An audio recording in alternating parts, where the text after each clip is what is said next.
તો જે પ્રકારે કૂવાને પૂરી દેવામાં આવે, કૂવામાં આ બેનના પતિ પણ એમાં જ મરણ પામ્યા છે, ત્યારે એમાંથી પાણી પીતા હતા અને કૂવાને પૂરી, એટલે આ એક આદિવાસી પ્રત્યેની સરકારની માનસિકતા છતી થાય છે. કોઈ બીડગાર્ડની કે કોઈ પોલીસ કોન્સ્ટેબલની હિંમત ના થાય, પણ એમને કેટલાક નેતાઓ, ઉચ્ચ પોલીસ અધિકારીઓ, ઉચ્ચ ફોરેસ્ટ અધિકારીઓ દ્વારા આદેશો થયા અને અહીંયા હિંસા થઈ છે. 35 જેટલા લોકો આજે અમારા ઈજાગ્રસ્ત છે. ત્યારે સવાલ એ થાય છે કે તમને ફાયરિંગ કરવા માટેની પરવાનગી કોણે આપી?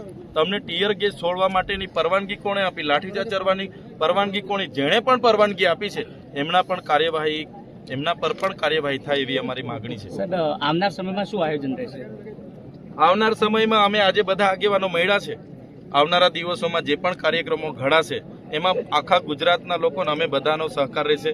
આજે મારી તબિયત નરમ હતી છતાં મારી બહેનનો બધાનો આગ્રહ હતો તો અમે મુલાકાતે આવ્યા છે. આજે બેસીશું અને જેવું આયોજન થશે, અમારે સડકથી લઈને એને કચેરીઓ આયોજન કરવાનું થશે કે વિધાનસભામાં જઈને એના ઘેરાવા કરવા પડશે તે પણ અમે કરીશું. પણ અમે સ્પષ્ટ કહેવા માંગીએ છીએ, અમે હવે વિકાસના નામે એક પણ ઇંચ જમીન આદિવાસી આપવા માંગતા નથી. અમે એક ઇંચ પણ જમીન વિકાસ માટે આપવા સહમત નથી. અમારું જળ, જંગલ અને જમીન અમે સાચવેલી છે. તમારું જંગલ ખાતું તો હમણાં આવેલું છે, ત્યારે અમને જંગલથી બેદખલ કરવાની વાત જે પણ કરશે એની સામે અમે આવનારા દિવસોમાં લડીશું.